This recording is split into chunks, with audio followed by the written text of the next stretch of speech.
Kalau bisa mah Bu, pemirsa yang gemuk-gemuk ini memang salah satunya banyakin baca surah Qul Huwallahu Ahad. Ini kan artinya jenggung. Ibu serah Kindur Ali panutannya, ibu itu siapa panutannya? Kok berani-berani ya?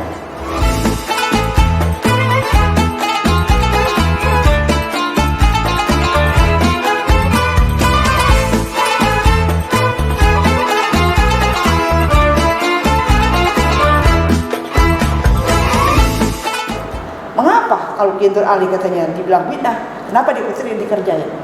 Ini kan artinya jenggung. Diputra Kindur Ali panutannya, diputri siapa panutannya? Kok berani-berani ya? Akhirnya saya berkesimpulan begitu. Nyak saya itu Hajar Rahmah.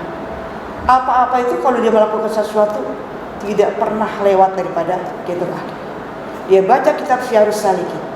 Ada di situ keterangan tentang sholat rogoin. Berapa rakaat bacaan ini. Yang saya lihat pernah ada di kitab Duratul Nasihin, namanya itu Anas bin Malik. Anas bin Malik ini bukan bujang, tapi pernah ngikutin jejak Rasulullah selama 10 tahun. Beliau hafal sekali dengan apa? Tingkah pola daripada Rasulullah yang dia kerjain, kemudian dia ikuti. Sampai ada hadis wa Anas bin Malikin radhiyallahu anhu, kan gitu, dengan hadis sekali. Itulah yang dilihat oleh ibu saya. Kemudian ibu saya nanya, gimana Bang Haji ini?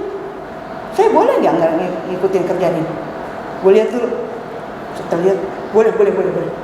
Jadi bapak itu ngizinin. Karena bapak ngizinin, akhirnya dilakukanlah, diamalin oleh Siti Rahmah. Lah dia dengan ketanjaman hatinya langsung bicara dengan Ustaz Solihah. Solihah kan sebagai sekretaris beliau. Kak, tulis nih, ini bapak lu ngomong gini.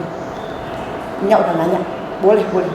Akhirnya kan ditulis perbanyak. Sehingga hiduplah sholat apa itu? Sholat terbaik di mana? Ya terputri. Sementara di putra enggak. Berkembanglah orang sekarang kan gitu, pandai. Apa sih namanya? Apa sih artinya? Ngelemes deh. Apa? Ngeles ya. Hampir-hampir yang ngerjain pun jadi ragu. Apalagi nggak ngerjain. Ngapain kita ngerjain bid'ah sementara kita nggak ada pahala kemudian dosa? Wa kullu bid'atin dolalah, wa kullu dolalatin. Itu yang selalu diungkapkan seperti itu. Kita berprinsip. Sekarang begini, Inya Rahmah itu nggak salah. Kindur Ali pun nggak salah. Mengapa? Dia bilang, dah lo kerjain aja. Gue nggak nyempet. Karena almarhum ini guru maha guru. Yang ketika itu memang masih langka guru. Maka beliau keliling-keliling kampung di mana ketika ada sholat tarawih udah nggak bisa pun ngerjain. Lah dulu kerjaan aja atas restu daripada almarhum yang berilmu. Ibu saya mama orang tua sholat, apa beda kerjainnya mak? Kalau orang bilang gini, sholat begituan kerjain itu. Sekarang kalau kita membantah gini, ngomongin orang kuat ya 2 jam ya, tapi hanya sholat segitu maka di protes, lemes namanya kan. Sekarang gini Bu, saya pernah ceramah di satu kampung. Saya nggak perlu sebut kampung. Itu ketika emang bulan Rajab ya, emang hangat-hangatnya ada istilah Mi'raj sekali. Saya dinyolek, terus saja turun terangin. Itu gimana itu? Orang pada kata bilang bid'ah. Ini campuran nih antara omongan Kindur Ali dengan Nyai Siti Rahmah yang selalu mengerjakan sholat rogoib. Saya bilang gini, Bu, kalau kita suka dengar sholat begini, yang ngerjakan orang soleh, ikut aja. Mudah-mudahan ada pahala. Masalah bid'ah kita nggak tahu. Bayangin kalau kita ngomongin orang bid'ah, itu ghibah, itu bid'ah apa dosa itu? Bukan bid'ah lagi kan dosa. Sementara satu diributin. Sekarang oke, ibu pro atau kontra, setuju atau tidak? Jangan banyak ngomong deh. Enggak ngerjain, titik diam. Dikerjakin, alhamdulillah. Mustahil gak ada pahalanya. Di situ kan ada Allahu Akbar dengan niat apa rojab berbulan baik. Kemudian kita sholatnya juga Al-Fatihah dengan suara yang baik. Apa itu? Menjadi dosa. Ini sok tahu nih, kata gitu. Bagi yang suka terusin. Jangan mencari ilmu-ilmu bid'ah. Yang tidak suka diam. Jangan lemes. Matain orang, diam aja. Apa orang tahu kalau ibu nggak ngerjain? Orang tahu, diam. Alhamdulillah, saya ngerjain. Orang kagak tahu, alhamdulillah juga. Orang nggak ada yang tahu. Allah Maha tahu. Ini pendidikan memang dari ibu saya adalah gudang amal. Kalau di kelas saya selalu berkata begini, maaf saya tidak merendahkan ilmu guru nasir. Guru nasir ini juga, masya Allah, orang yang kalau sekolah tidak panjang-panjang, tidak banyak-banyak, tidak tinggi-tinggi kuliahnya. Pernah kuliah beliau? Tidak. Hanya sampai di tingkat aliyah. Ya. Selanjutnya karena memang beliau badal almarhum, ketika almarhum berkata begini, Syir, gua kasihan anak putri ini katanya. Dia berjalan aja kata dia. Kadang-kadang kalau si Solial ini pulang, dia yang bantuin. Kadang jangan nyai katanya bantuin. Itu bocah-bocah dulu. Dah, sekarang gua serahin lu Syir. Gua serahin lu katanya. Bimbing anak-anakmu dari ibadahnya yang siang, yang malam, kemudian sholat malam juga. Alhamdulillah nasir dikasih tugas itu sami'na wa ta'na. Malah menurut suami saya almarhum Abu Hasan ya, Ibn Mus, itu guru nasir lebih sadis, lebih galak daripada almarhum. Lebih apa dia? Gigih sekali karena dia masih muda kan. Lebih takut dengan guru nasir. Betapa tuh guru nasir luar biasa. Alhamdulillah ya, dan ibadahnya itu. Beliau terangkat namanya kan? Terangkat, diangkat sama Allah karena ibadahnya. Dia bukan banyak ilmunya, tapi pengamalan ilmunya. Makanya almarhum di sini juga bukan banyak ilmunya, tapi pengamalan ilmunya. Apa yang dia kerjakan, dia tahu, biar sedikit. Jadi apa? Istiqomah atau mudah buah. Di dalam hadis dikatakan, khairul umuri awsatuha wa in qalla, atau adwamuha wa in qalla. Khairul umuri adwamuha wa in qalla, itu hadis.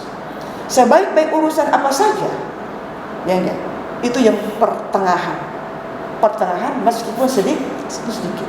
Apalagi sedikit, banyak dikerjakan, sedikit juga dikerjakan. Kita kan begini, banyak ya kagak, sedikit kagak. Kalau sedikit pun kagak mudah-mudah. Tak sholat terkagak.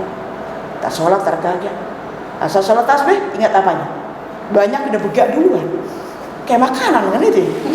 Insya Allah itu sholat tasbih itu adalah sholat sunat kedua terbesar pahalanya setelah sholat tahajud. Kalau sholat tahajud kan sholatnya para anbiya wal mursalin. Sekarang kita kejar dulu. Baik sholat apa?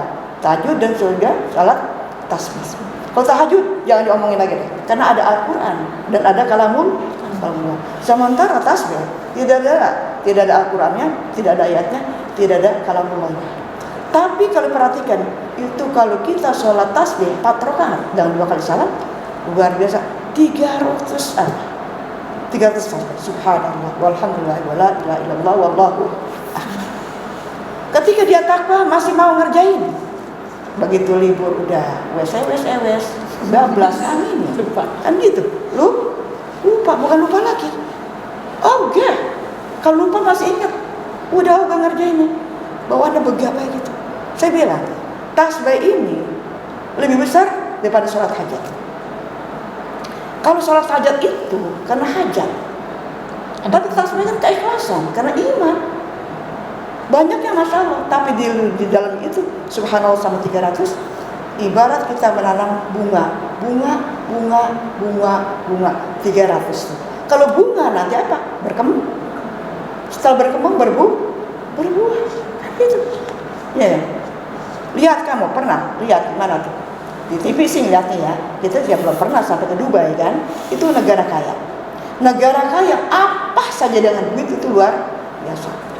Satu ketika disentar di TV itu luar biasa tuh. Kalau mungkin hektaran kecil, puluhan hektar. Bunga apa saja ada, bunga seluruh dunia. yang panjang, yang megah, yang apa, mumpu apa semua ada. Saya ketika itu sangat tertarik dengan bunga tulip dari Belanda, panjang itu kan, bunganya rupa-rupa. Kita kenalnya di bukan karena kita pergi ke Dubai, bukan. Saya bilang, ya Allah, andai kata ini sholat tasbih, dengan tasbih yang kita baca 300, tiap malam 300, tiap malam 300, tiap malam 300, tiap malam 300. Bayang saudara jujur kayak apa tuh kembang kita. Nanti kita kumpulin di mana? Di akhirat. Di akhirat. Insya Allah. Nah ini minyak rohmah ini, memang gudang ilmu, dia gudang amal, termasuk guru nasihat. Iya. Ya barangkali Janur anak siapa dulu? Janur Ali. Kemudian belajarnya sampai ke Mesir dan Suriah. Ya. Kemudian Kiai Amin Nur. Siapa dulu? Anak Janur Ali dan pernah ke Mesir. Ustaz Atiko, Masya Allah. Iya. Siapa dulu? Anak Janur Ali. Kemudian pernah belajar. Itu kan suka begitu. Ilmunya banyak. Kebetulan juga bapaknya Kiai. Kan guru nasihat. Orang biasa. Tapi Masya Allah luar biasa. Sampai pernah menjadi apa beliau itu? Ketua PTA kan?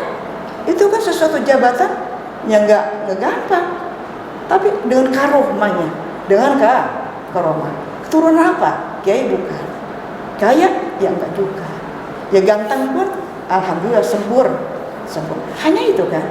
Kalau kita ada gantengannya ada, dan keturunannya Masya Allah, dan ilmunya dan kekayaannya. Tapi kayaknya ilmu di mana dicari bisa, tapi pengamalannya yang kurang.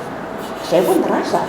Hanya kita kan, ayo mari kita sama-sama membangun perbedaan kita. Dengan cara apa? Dengan cara sholat sebanyak-banyaknya. Dan kedua, puasa. Sunat. Ya. Jadi kalau dikatakan ini, Nyai Rohmah ini,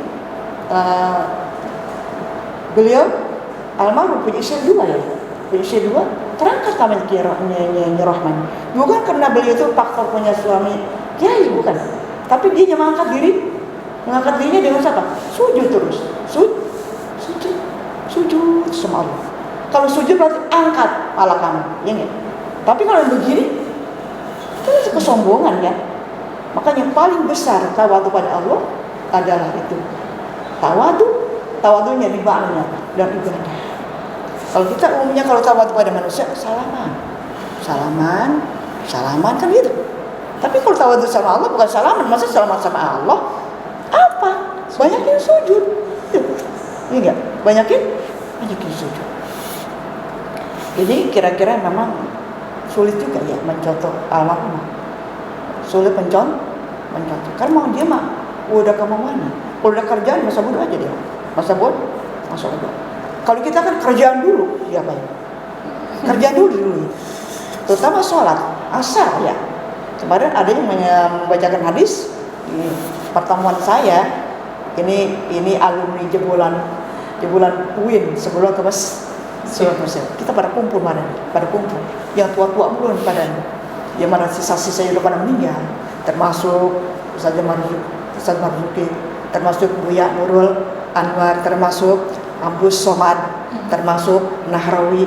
Itu ada 19 alumni yang pernah di At-Taqwa dan pernah belajar kuliah di UIN. Ada yang tamat sampai ada yang B, ada yang doktor. Ya. Ada yang hanya kayak saya di bulan. Saya misalnya Abida cendur 7 bulan. Kita pada kumpul-kumpul.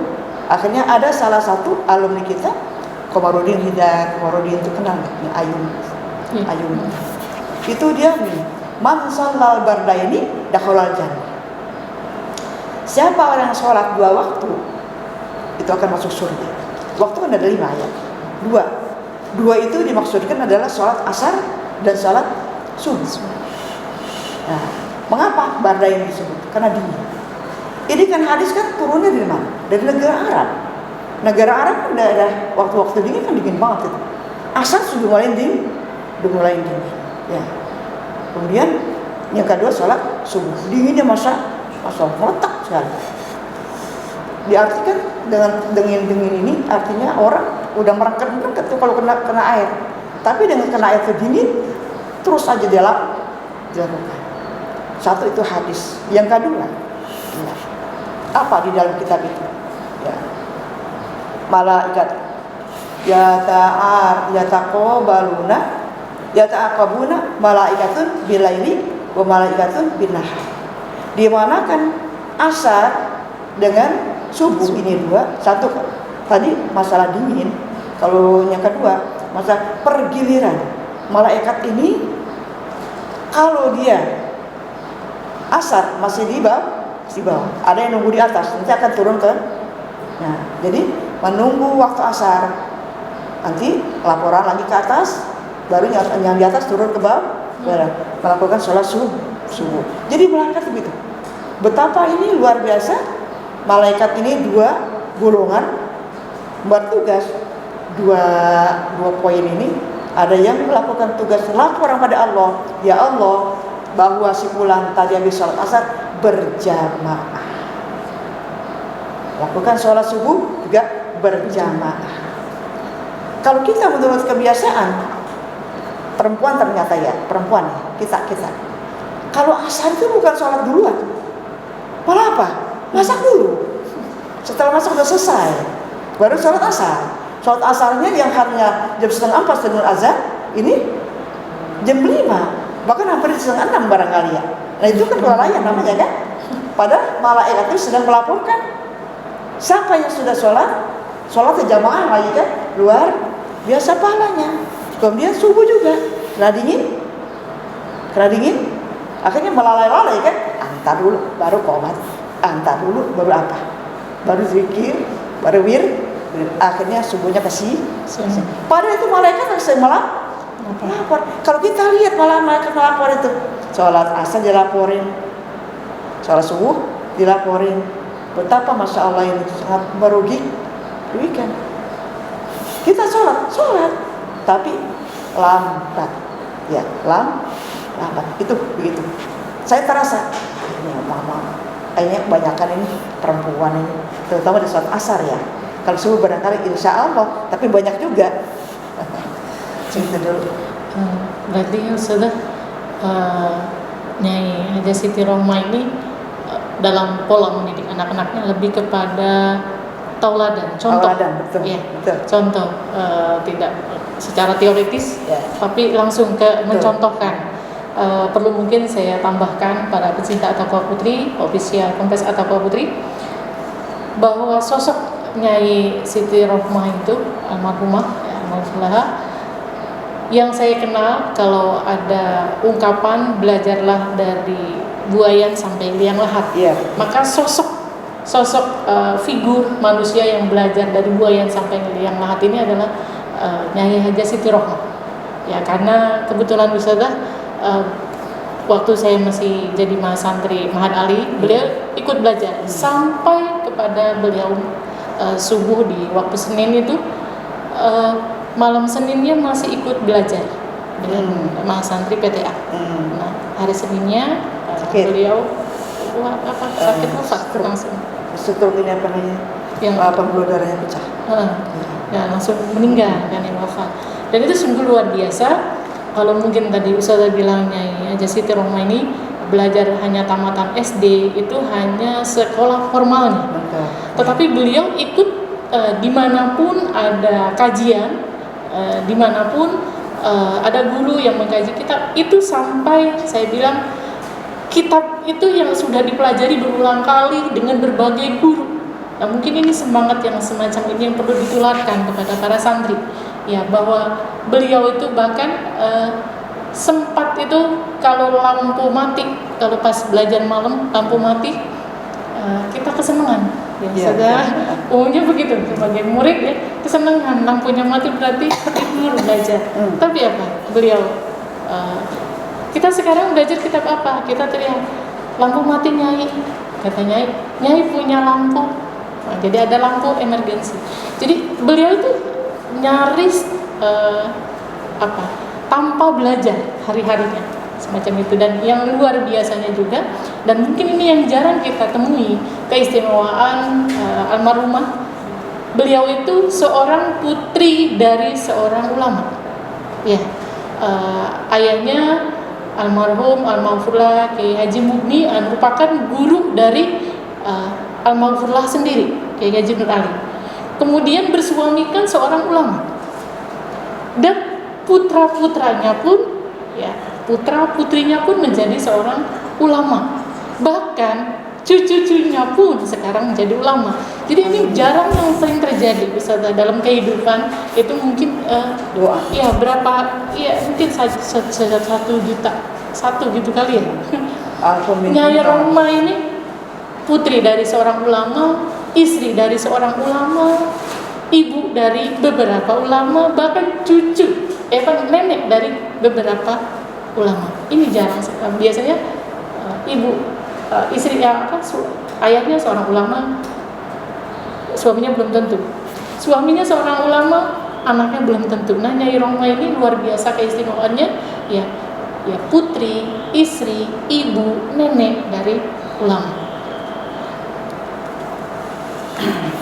Bisa kita simpulkan bahwa apa yang telah dipaparkan oleh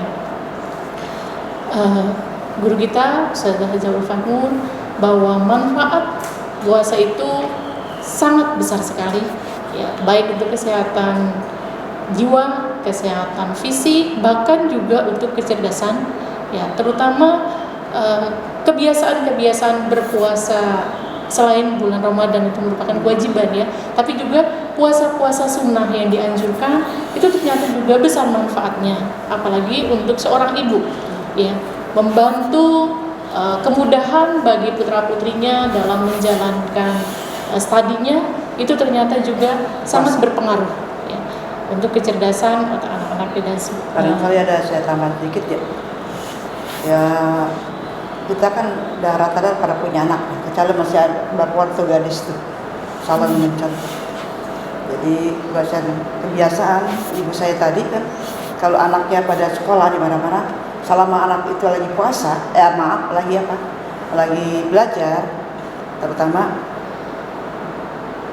ketika lagi ujian, khususnya ujian, apakah ujiannya 15 hari, apakah ujian berapa hari atau 3 minggu, itu dipasain terus. Kita ini sebagai orang tua muasain selama anaknya ujian. Ujian. Nah, kemudian mengapa begitu? Untuk memudahkan, meringankan langkah dia menuju kecerdasan otaknya. Kemudian yang kedua, selain puasa, ada lagi. Tapi ibu saya dia nggak pernah ngomong, saya nggak pernah lihat. Siapa tanggal lahirnya? Tanggal lahirnya kan sekarang pada ingat. Anak-anak sekarang pada ingat tanggal lahir. Bahkan bocah sepitak begitu, kayak si Maya udah ingat tuh, pengen ulang tahun kan? Kecuali si Atok belum paham ya. Ulang tahun, itu udah tahu banget itu. Apalagi pada gede-gede. Pernah saya ulang tahun umur saya 61, saya kaget. Kalau saya pakai mukena kan, ganti baju, ngapain sih? Dia sepi-sepi tuh. Nih saya baju nih, ngapain sih dia lagi isya namanya itu. Nggak tahu saya diulang tahunin. Saya gini, Masya Allah, saya diulang tahunin. Ini ngapa sih ulang tahun? Nih, ulang tahun berapa? Berapa tahun? Baru 61. Dibalik dia 16. 16, umur 16. Habis itu saya udah nggak mau lagi. Jangan. Malu. Udah, jangan lagi-lagi ya. Bukan kagak menghormati, menghargai, tapi terasa tuh udah nggak pantas. Berbicara tentang puasa, ada satu riwayat, ini semuanya bermula dari Allah ya. Perintah agama banyaklah puasa. Insya Allah kamu menjadi sehat. Ada satu riwayat yang kecil, saya pernah dengar ya, bukan dibaca di kitab. Kalau mungkin saya salah, saya lupa, itu barangkali karena unsur kemanusiaan. Ketika Nabi Muhammad membimbing perang Tabuk ya, itu perang Tabuk itu wilayahnya jauh dengan Mekah, jauh dengan Madinah. Karena kalau dilakukan oleh Rasulullah, ini pasti orang kafir makin menyerang. Akhirnya dilakukanlah pada dalam kondisi puasa. Apa yang dilakukan oleh Rasulullah? Tetap dijalankan puasa. Padahal punya apa? Gak punya persiapan. Lagi puasa terus perang. Sesudah puasa pun perang juga sampai 3 bulan. 3 bulan itu. Dan kondisi sangat miskin dan sangat kesusahan dan sangat lapar. Ada Rasulullah dapat sumbangan 300 korma dengan jumlah anggota butuh 300. 300 korma dengan jumlah orang 300 di padang baginya. Kan sarang satu. Rasulullah pesan, ini saya punya rezeki. Kita kewajiban perang, jauh Makkah, jauh Madinah, jauh jajan kan? Tapi kita harus lakukan. Minta pada Allah Subhanahu wa taala, bismillahirrahmanirrahim, akan saya berikan ini korma sarang satu. Sarang satu. Bukan berarti 3 bulan perang korma satu, bukan. Artinya satu hari satu korma. Nganyangan pakainya itu. Kan nggak nganyangan kan? Nggak mungkin. Satu hari satu korma. Tapi kan tetap dilakukan. Apa kata Rasulullah? Jangan dimakan banyak-banyak. Paling nggak jilat aja. Taruh kantong, jilat. Kan manis kan? Setelah manis apa? Ternyata itu ngenyangin dikit-dikit. Sampai satu hari itu korma habis selesai dimakan dalam satu hari sempurna. Ternyata mereka nggak ada kelaparan. Satu itu korma, satu hari satu biji. Yang kedua itu tadi dengan cara membaca surah Qul huwallahu ahad. Nah, itu sebanyak-banyak baca. Karena iman, insya Allah Allah akan menolong kita. Dari lapar menjadi kenyang terus. Makanya ada lagi petunjuk ini. Jadi kalau kita besok puasa nih, kebetulan nih, ya kita kan apa? Siangan atau kelambatan. Nah, udah azan dulu bang, mau gimana nih? Nggak puasa nggak mungkin kan? Puasa pun terasa lelah. Akhirnya petunjuk itu lagi baca Qul huwallahu ahad. Bahwa Qul huwallahu ahad itu kalamullah. Yang kedua, karena iman. Yang ketiga, bisa menahan lapar. Jadi kita kasih tahu anak-anak kita terutama, kemudian murid-murid kita, kemudian yang lain-lain. Qul huwallahu ahad senjata penahan lapar. Harus yakin. Asal jangan sering-sering, terjadi sakit emah ya. Pasang apa nih? Pasang alarm gitu. Ya. Kalau dulu kan nggak ada alarm, kalau sekarang banyak itu aja deh tambahannya. Makasih. Terima kasih Ustazah, sungguh luar biasa pemaparan yang telah beliau sampaikan. Ini menjadi bekal terutama buat banat solehah yang sekarang menghabiskan libur di rumah untuk menjalankan ibadah-ibadah Ramadan dengan lebih bermakna. Pecinta At-Taqwa Putri, official Ponpes At-Taqwa Putri. Sekian keilmuan program Badrian kali ini. Insya Allah akan berjumpa lagi di kesempatan yang akan datang dengan keilmuan, dengan guru, dengan pemaparan yang mungkin berbeda. Akhirul kalam, wassalamualaikum warahmatullahi wabarakatuh.